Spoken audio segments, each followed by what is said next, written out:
Malur flyover ಕಾಮಗಾರಿ ಅವ್ಯವಸ್ಥೆ ವಿರುದ್ಧ ಕರವೇ ಪ್ರತಿಭಟನೆ, ಗೂಳು ಟ್ರಾಫಿಕ್ ಸಮಸ್ಯೆಗೆ ಶೀಘ್ರ ಪರಿಹಾರಕ್ಕೆ ಆಗ್ರಹ. ಮಾಲೂರು ನಗರದಲ್ಲಿ 200 ಕೋಟಿ ರೂಪಾಯಿ ವೆಚ್ಚದಲ್ಲಿ ನಿರ್ಮಾಣವಾಗುತ್ತಿರುವ ಫ್ಲೈಓವರ್ ಕಾಮಗಾರಿ ಸಾರ್ವಜನಿಕರಿಗೆ ತೀವ್ರ ತೊಂದರೆ ಉಂಟುಮಾಡುತ್ತಿದೆ ಎಂದು ಆರೋಪಿಸಿ ಕರ್ನಾಟಕ ರಕ್ಷಣಾ ವೇದಿಕೆ ಹಾಗೂ ಕನ್ನಡ ಪರ ಸಂಘಟನೆಗಳ ಒಕ್ಕೂಟ ಪ್ರತಿಭಟನೆ ನಡೆಸಿ ತಹಶೀಲ್ದಾರರ ಮೂಲಕ ಸರ್ಕಾರಕ್ಕೆ ಮನವಿ ಸಲ್ಲಿಸಿದೆ.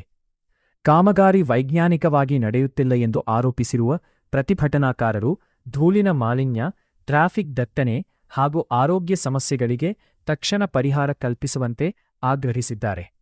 ವಾಯ್ಸ್ ಓವರ್ ವಿಸ್ತೃತ.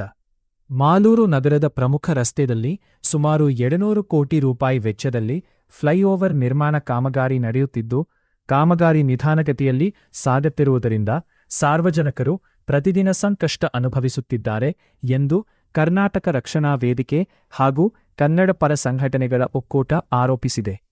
ಕಾಮಗಾರಿ ನಡೆಯುತ್ತಿರುವ ಪ್ರದೇಶದಲ್ಲಿ ರಸ್ತೆಗಳನ್ನು ಅಗೆಯಲಾಗಿದ್ದರೂ ವಾಹನಗಳ ಸುಗಮ ಸಂಚಾರಕ್ಕೆ ಅಗತ್ಯವಾದ ಪರ್ಯಾಯ ತಾತ್ಕಾಲಿಕ ರಸ್ತೆಗಳನ್ನು ನಿರ್ಮಿಸಿಲ್ಲ.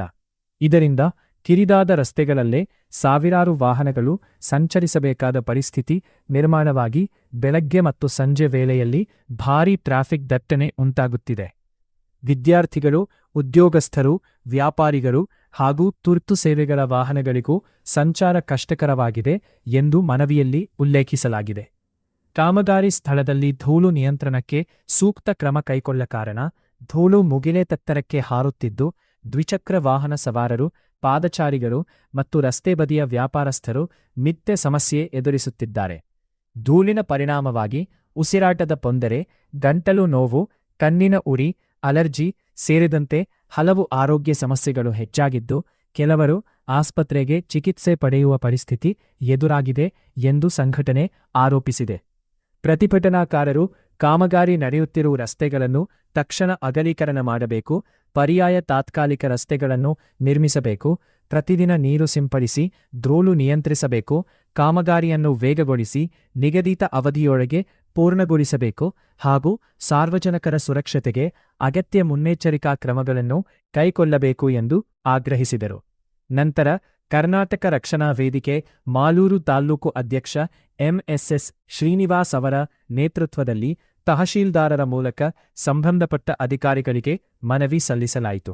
ಈ ಭಾಗದಲ್ಲಿ ರಾಜ್ಯಾಧ್ಯಕ್ಷ ಟಿಎ ನಾರಾಯಣಗೌಡ ಅವರ ಮಾರ್ಗದರ್ಶನದಲ್ಲಿ N V Muralidhar, Santosh M L, T N Satish, Ambareesh S S, N V Chetan, Suma N R, Amaranarayana ಸೇರಿದಂತೆ ಕರ್ನಾಟಕ ರಕ್ಷಣಾ ವೇದಿಕೆ ಹಾಗೂ ಕನ್ನಡ ಪರ ಸಂಘಟನೆಗಳ ಒಕ್ಕೂಟದ ಹಲವು ಮುಖಂಡರು ಉಪಸ್ಥಿತರಿದ್ದರು. ಬೈಟ್ ಎಂಎಸ್ಎಸ್ ಶ್ರೀನಿವಾಸ್, ತಾಲ್ಲೂಕು ಅಧ್ಯಕ್ಷ, ಕರ್ನಾಟಕ ರಕ್ಷಣಾ ವೇದಿಕೆ. ಆಟ್ರೋ ಫ್ಲೈಓವರ್ ಕಾಮಗಾರಿಯಿಂದ ಉಂಟಾಗಿರುವ ಸಮಸ್ಯೆಗಳಿಗೆ ಜಿಲ್ಲಾಡಳಿತ ಮತ್ತು ಸಂಬಂಧಪಟ್ಟ ಇಲಾಖೆ ಯಾವ ರೀತಿಯ ಕ್ರಮ ಕೈಗೊಳ್ಳಲಿದೆ ಎಂಬುದು ಇದೀಗ ಪೌರಾಣಿಕರ ನಿರೀಕ್ಷೆಯಾಗಿದೆ.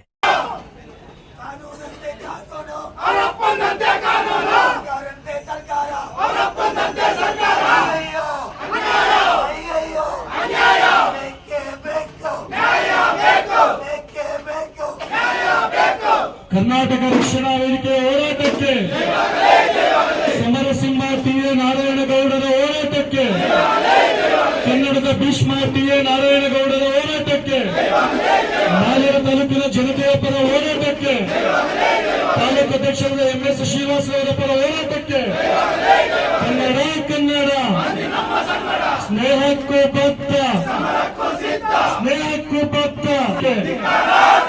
ಮಾಲೂರು ಜನತೆಗೆ ಧೂಳಿನ ಭಾಗ್ಯ ಕೊಟ್ಟ ತಾಲೂಕು ಆಡಳಿತಕ್ಕೆ, ಮಾಲೂರು ಜನತೆಗೆ ಧೂಳಿನ ಭಾಗ್ಯ ಕೊಟ್ಟ ಗುತ್ತಿಗೆದಾರರಿಗೆ, ಜನತೆಗೆ ಧೂಳಿನ ಬಿಟ್ಟಿ ಭಾಗ್ಯ ಕೊಟ್ಟ ಗುತ್ತಿಗೆದಾರರಿಗೆ, ಬೇಜವಾಬ್ದಾರಿ ನಗರಸಭೆಯ ಅಧಿಕಾರಿಗಳಿಗೆ, ಬೇಜವಾಬ್ದಾರಿ ನಗರಸಭೆಯ ಅಧಿಕಾರಿಗಳಿಗೆ, ಮಾಲೂರು ಜನತೆಗೆ ಧೂಳಿನ ಭಾಗ್ಯ ಕೊಟ್ಟ ನಗರಸಭೆ ಅಧಿಕಾರಿಗಳಿಗೆ, ಬೇಜವಾಬ್ದಾರಿ ತಾಲೂಕು ಆಡಳಿತ ವ್ಯವಸ್ಥೆಗೆ, ಬೇಜವಾಬ್ದಾರಿ ತಾಲೂಕು ದಂಡಾಧಿಕಾರಿಗಳಿಗೆ ಬೇಕೇ ಬೇಕು, ಬೇಕೇ ಬೇಕು. ಅಯ್ಯಯ್ಯೋ, ಅಯ್ಯಯ್ಯೋ. ಕರ್ನಾಟಕ ರಕ್ಷಣಾ ವೇದಿಕೆಯ ಹೋರಾಟ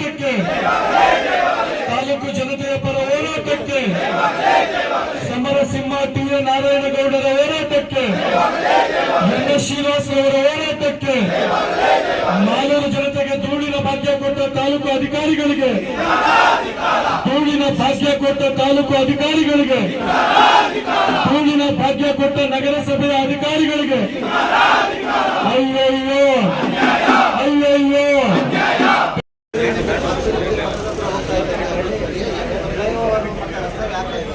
ಈ ರಸ್ತೆ ಆಗ್ತಾ ಇರೋದು ಒಂದು ಒಳ್ಳೆಯದೇ, ಆದರೆ ರಸ್ತೆ ವೈಜ್ಞಾನಿಕವಾಗಿ ಚೆನ್ನಾಗಿ ಆಗ್ತಾ ಇಲ್ಲ ಅನ್ನೋದು ಸಾರ್ವಜನಿಕರ ಒಂದು ಅಭಿಪ್ರಾಯ.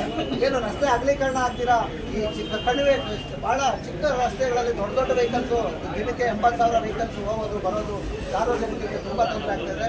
ಇದ್ರ ಜೊತೆಯಲ್ಲಿ ಏನು ಈ ಗುತ್ತಿಗೆದಾರ ಇದ್ದಾನೆ, ಗುತ್ತಿಗೆದಾರ ಫಸ್ಟು ರಸ್ತೆಗೆ ತಾರನ್ನು ಹಾಕಿ, ಏನು ಫುಟ್ಪಾತ್ಗೆ ತಾರನ್ನು ಹಾಕಿ, ಓಡಿಸಿದ ರಸ್ತೆ ತಾರನ್ನು ಹಾಕಿ ಆಮೇಲೆ ಕೆಲಸ ಸ್ಟಾರ್ಟ್ ಮಾಡ್ತಾರೆ.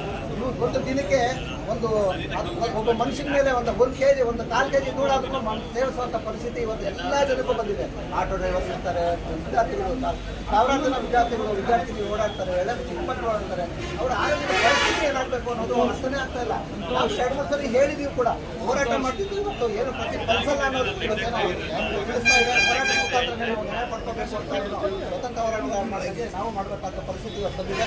ನಾಡೂರಿನ ಜ್ವಲಂತ ಸಮಸ್ಯೆಗೆ ಮುಗಿಬೇಕು, ಬಗೆಹರಿಬೇಕು ಅಂತ ಹೇಳಿ ಕರ್ನಾಟಕ ರಕ್ಷಣಾ ವೇದಿಕೆ ನಮ್ಮ ಶ್ರೀನಿವಾಸ್ ಅವರ ಅಧ್ಯಕ್ಷತೆಯಲ್ಲಿ ಇವತ್ತು ಧೂಳು ಮುಕ್ತ ಮಾಲೂರು ಮಾಡಬೇಕು ಅಂತ ಈ ಹೋರಾಟ ಮಾಡಿದ್ದೀವಿ. ತಹಸೀಲ್ದಾರ್ ಮನವಿಯನ್ನು ಕೊಟ್ಟಿದ್ದೀವಿ, ನಗರಸಭೆ ಅಧ್ಯಕ್ಷರು ಒಂದು ಎಚ್ಚರಿಕೆಯನ್ನು ಕೊಟ್ಟಿದ್ದೀವಿ, ಇವ್ರಿಗೆ ಪೌರಾಯುಕ್ತರು ಎಚ್ಚರಿಕೆಯನ್ನು ಕೊಟ್ಟಿದ್ದೀವಿ. ಇನ್ನು ಮುಂದೆ ಏನಾದರೂ ಈ ವಾಹನ ದಟ್ಟಣೆ ಮತ್ತು ಏನು ಧೂಳನ್ನು, ಮುಖ್ಯವಾಗಿ ಧೂಳನ್ನು ಏನಾದರೂ ಸರಿ ಮಾಡ್ತಾ ಇದ್ರೆ ಉಗ್ರವಾದಂಥ ಹೋರಾಟವನ್ನು ಮಾಡ್ತೇವೆ. ಸಾರ್ವಜನಿಕರ ಪರವಾಗಿ ನಾವು ನಿಲ್ತೇವೆ. ಇವತ್ತು ನಾವು ಕರ್ನಾಟಕ ರಕ್ಷಣಾ ವೇದಿಕೆಯಿಂದ ಹೋರಾಟ ಮಾಡೋ ಉದ್ದೇಶ ಏನಂದರೆ, ನಿನ್ನೆ ದಿವಸ ನಾವು ನಮ್ಮ ತಾಲೂಕು ಕಚೇರಿನಲ್ಲಿ ನಿನ್ನೆ ಮಧ್ಯಾಹ್ನ ಸುಮಾರು 1 ಗಂಟೆ 2 ಗಂಟೆ ಆ ಟೈಮಲ್ಲಿ ಕೂತಿರ್ಬೇಕಾದ್ರೆ ನಮ್ಮ ಜಿಲ್ಲಾ ಉಪಾಧ್ಯಕ್ಷರಾದಂಥ ಪುಣ್ಯದವರು ಹೇಳ್ತಾರೆ, ಸರ್ ಎಲ್ಲ ಗ್ರೂಪ್ಗಳಲ್ಲೂ ಏನೇನು ಆಗ್ತಿದ್ದಾರೆ, ಏನಾಗ್ತಿದ್ದಾರೆ ಅಂದರೆ ಮಾಲೂರು ನಗರದಲ್ಲಿ ಸಂಘಟನೆಗಳೆಲ್ಲ ಏನು ಸತ್ತೋಗ್ಬಿಟ್ಟಿದೆಯಾ, ತಾಲೂಕು ಸಂಘಟನೆಗಳೆಲ್ಲ ಸತ್ತೋಗ್ಬಿಟ್ಟಿದೆಯಾ, ಸಂಘಟನೆಗಳು ಯಾವುದೂ ಕೂಡ ಈ ರಸ್ತೆ ವಿರುದ್ಧ ಯಾರೂ ಧ್ವನಿ ಎತ್ತಾ ಇಲ್ವಲ್ಲ ಅಂತ ಹೇಳ್ತಾರೆ. ಏನು ಸರ್ ತೋರಿಸಿ ಅಂದರೆ ಪ್ರತಿ ಒಬ್ಬೊಬ್ಬರು ಒಂದೊಂಥರ ಕಾಮೆಂಟ್ ಹಾಕಿರ್ತಾರೆ. ಅದರಿಂದ ನಾವು ನಮ್ಮ ಕರ್ನಾಟಕ ರಕ್ಷಣಾ ವೇದಿಕೆ ಯಾವುದೇ ರಾಜಕೀಯದ ಪರವಾಗೂ ಇಲ್ಲ, ರಾಜಕೀಯದ ಕೈಗೊಂಬೆನೂ ಆಗಿಲ್ಲ ನಾವು. ಅದರಿಂದ ಅದನ್ನು ಎಚ್ಚೆತ್ಕೊಂಡು ನಾವಿವತ್ತು ಹೋರಾಟ ಮಾಡಬೇಕು ಅಂತ ಒಂದು ಅಂದ್ಕೊಂಡಿದ್ವಿ.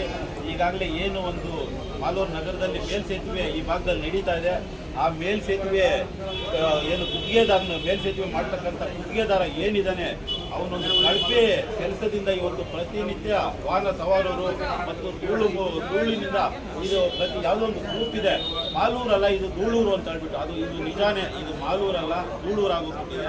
ಅಂಥ ಒಂದು ಪರಿಸ್ಥಿತಿ ನಮ್ಮ ಮಾಲೂರು ನಗರಕ್ಕೆ ಬಂದ್ಬಿಟ್ಟಿದೆ. ಅದರಿಂದ ಅಂಥ ಒಂದು ಗುತ್ತಿಗೆದಾರ ಏನಿದ್ದಾನೆ ಅವನು ಇವತ್ತು ನಮ್ಮ ರಸ್ತೆನ ಅಗಲೀಕರಣನೂ ಮಾಡಿದೆ, ರಸ್ತೆ ಪಕ್ಕದಲ್ಲಿ ಇರ್ತಕ್ಕಂಥ ಮರಗಳು ಕಂಬಗಳನ್ನು ಯಾವುದೂ ತೆರವು ಮಾಡ್ದೇನೆ ಅವನು ಏನು ಚಿಕ್ಕ ರಸ್ತೆ ಇದೆ, ಈಗಾಗಲೇ ಒಂದು ಗಾಡಿ ಹೋಗ್ಬೋದು, ಒಂದು ಗಾಡಿ ಬರ್ಬೋದು, ಅಂಥ ಒಂದು ಚಿಕ್ಕ ರಸ್ತೆನಲ್ಲಿ ಕೂಡ ಅವನಿಂಥ ಒಂದು ಕೆಲಸ ಮಾಡ್ತಾನೆ ಇದ್ದಾನೆ. ಅವನಿಂದಾನೆ ವಾಹನ ಸವಾರರಿಗೆ ಮತ್ತು ನಮ್ಮ ಆಟೋ ಚಾಲಕರಿಗಂತೂ ಕೇಳೋಂಗೇ ಇಲ್ಲ. ಪಾಪ ಸುಮಾರು ಸರಿ ಹೇಳಿದ್ದಾರೆ, ಪ್ರತಿದಿನ ಒಂದು 7-8 ಬಾಡಿಗೆ ಆದರೂ ಹೊಡಿತಾ ಇದೆ, ಇವತ್ತು 2 ಬಾಡಿಗೆ ಹೊಡೆಯುವಂಥ ಪರಿಸ್ಥಿತಿ ಆಟೋ ಬಂದ್ಬಿಟ್ಟಿದೆ. ರೈಲ್ವೆ ಸ್ಟೇಷನ್ನಲ್ಲಿ ಏನಾದರೂ ಪ್ಯಾಸೆಂಜರ್ ಕೂರಿಸ್ಕೊಂಡು ಮಾರಿಕಂಬ ಆಚೆ ಬರಬೇಕಾದ್ರೆ ಸರಿ ಸುಮಾರು 1 ಅವರ್ ಬೇಕಾಗ್ತದೆ, ಅಂಥ ಪರಿಸ್ಥಿತಿ ಬಂದಿದೆ. ಇವತ್ತು ಅದನ್ನು ನೋಡಿ 1 ಅವರ್ ಯಾಕಪ್ಪ ಕಾಯಬೇಕು, ಆಟೋನೇ ಬೇಡ, ನಡ್ಕೊಂಡೇ ಹೋಗ್ಬಿಡೋಣ ಅಂತ ಸಾರ್ವಜನಿಕ ಏನೇಳ್ತಾ ಇದ್ದಾರೆ. ಇವತ್ತು ಧೂಳಿನಿಂದ ಈ ಕಡೆ ಆ ಕಡೆ ಸಂದುಗಳಲ್ಲಿ ದೂರಿ ಮುಚ್ಚಿಕೊಂಡು ಓಡಾಡ್ತಕ್ಕಂಥ ಇದು ಪರಿಸ್ಥಿತಿ ನಮ್ಮ ಮಾಲೂರು ನಗರದಲ್ಲಿ ಉಂಟಾಗಿದೆ. ಆದ್ದರಿಂದ ಈ ಒಂದು ಗುತ್ತಿಗೆದಾರರಿಗಾಗಿರ್ಬೋದು, ತಾಲೂಕು ಆಡಳಿತಕ್ಕಾಗಿರ್ಬೋದು, ನಮ್ಮ ಶಾಸಕರಿಗಾಗಿರ್ಬೋದು, ಇದನ್ನು ಹೇಳೋದು ಒಂದೇ ಮಾತು, ಈ ರಸ್ತೆ ಏನಿದೆ ಅಗಲೀಕರಣ ಆಗಬೇಕು. ಮತ್ತು ಗುತ್ತಿಗೆದಾರನ ಏನಿದ್ದಾನೆ ಅಗಲೀಕರಣ ಮಾಡೋವರೆಗೂ ಗುತ್ತಿಗೆದಾರನು ನಾಳೆಯಿಂದ ಯಾವುದೇ ಕೆಲಸನೂ ಮಾಡಬಾರ್ದು, ನಾವು ಮಾಡೋದಕ್ಕೂ ಬಿಡೋದಿಲ್ಲ. ಅದರಿಂದ ಅವನೇನಾದರೂ ಇವತ್ತು ಹೋರಾಟ ಮಾಡಿದ್ದಾರೆ, ಒಂದು ಮನವಿ ಕೊಟ್ಟಿದ್ದಾರೆ, ಹೋಗಿದ್ದಾರೆ, ಅವ್ರಿಗೇನಲ್ಲಿ ಏನೂ ಆಗಲ್ಲ ಅಂದರೆ ಅವನಂತ ಮುಟ್ಟಾಳ ಬೇರೆ ಇಲ್ಲ. ನಾವೇ ಯಾರೇ ನಮ್ಮ ಕಾರ್ಯಕರ್ತರು ನೋಡಿ ಇಲ್ಲಿ ಕೆಲಸ ಮಾಡ್ತಾ ಇದ್ದಾರೆ ಅಂದರೆ ಅವನನ್ನು ಹೋಗಿ ಹೊಡೆದು ನಿಲ್ಲಿಸ್ತಕ್ಕಂಥ ಆ ಕೆಲಸ ಮಾಡೋದಕ್ಕೂ ಬಿಡೋದು, ಆ ಕೆಲಸ ನಾವು ನಿಲ್ಲಿಸಿ ಅವನ ಕೆಲಸ ಏನಿದೆ ಅವನು ಟೆಂಡರ್ ಎತ್ತಿದಾಗ ಅವನಿಗೆ ಏನೇನು ಗೌರ್ಮೆಂಟ್ ಅವನಿಗೆ ಷರತ್ತುಗಳು ಹಾಕಿದ್ದಾರೆ ಆ ಷರತ್ತುಗಳ ಅನ್ವಯ ಅವನು ಎಲ್ಲ ರಸ್ತೆಗಳನ್ನು ಅಗಲೀಕರಣ ಮಾಡಬೇಕು. ಮತ್ತು ಸಾರ್ವಜನಿಕರಿಗೆ ತೊಂದರೆ ಆಗದೇ ಇರೋ ರೀತಿಯಲ್ಲಿ ಅವನು ನಡೆಸ್ಕೊಟ್ಟು ಮತ್ತೆ ಅವ್ನ ಕೆಲಸನ ಶುರು ಮಾಡಬೇಕು ಅಂತ ಹೇಳಿ ನಾನು ಇವತ್ತು ಈ ಸಂದರ್ಭದಲ್ಲಿ ಹೇಳಕ್ಕೆ ಇಷ್ಟಪಡ್ತೀನಿ.